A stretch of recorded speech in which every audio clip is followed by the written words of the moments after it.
Welcome to I Read It, where we feature a new cool story every day.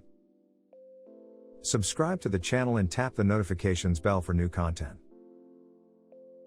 In today's story, NGD80 tells us how his boss lost all of his fingers.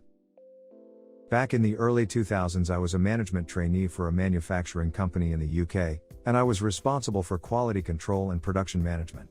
I was 22 years old, keen as punch and ready to change the world. About 11 months into the role, I got a new boss. Let's call him Fred. Fred was also the company owner's son, and was basically a 45-year-old frick-up who had only ever been a drug dealer/DJ and now stood to inherit the entire company. His management style was, let's say, interesting, and he would deviate from screaming at you for the most benign thing ever to "I can't deal with the pressure, so I'll go home for the day" in a matter of hours. He also thought he was a manufacturing genius. His ideas were batshit crazy, but he would scream at anyone who questioned him.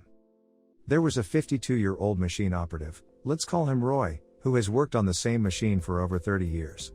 Roy could tell when his machine was 2 weeks away from a breakdown, just because it sounded different. He was truly at one with his machine.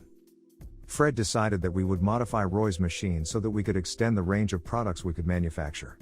In order to do this, he decided that we would add an additional spindle to the machine.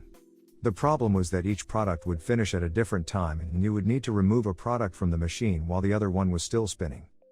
Roy protested and said he'd never use it, but Fred went ahead and modified it over the weekend with a subcontractor. On Monday, Roy said, "You must be joking, I'm not using that." Fred said, "You will use it, or you'll be looking for a new job tomorrow." Roy said, "It's not safe and I won't use it. If you try to make me, I will report you to the HSE. And then Fred said, "If you report me, I'll make sure you don't find work ever again." So, Roy smiled and said, "Okay, fine, I'll load the next job, but you can run it first." Roy loaded on his next job, and took 2 steps back. He also looked at me and said, "Stand back." Fred started the machine and all went well. For about 30 seconds. The first job had reached the diameter required and Fred pressed stop. However, he now had to lean over the other job that was still running at 2000 RPM.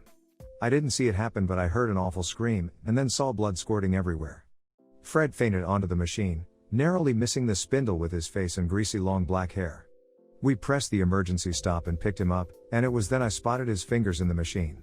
I picked up 2 middle fingers and gave them to a colleague to put into a freezer bag, which was a waste of time because they couldn't reattach them, they were too mangled. Fred never came back to work.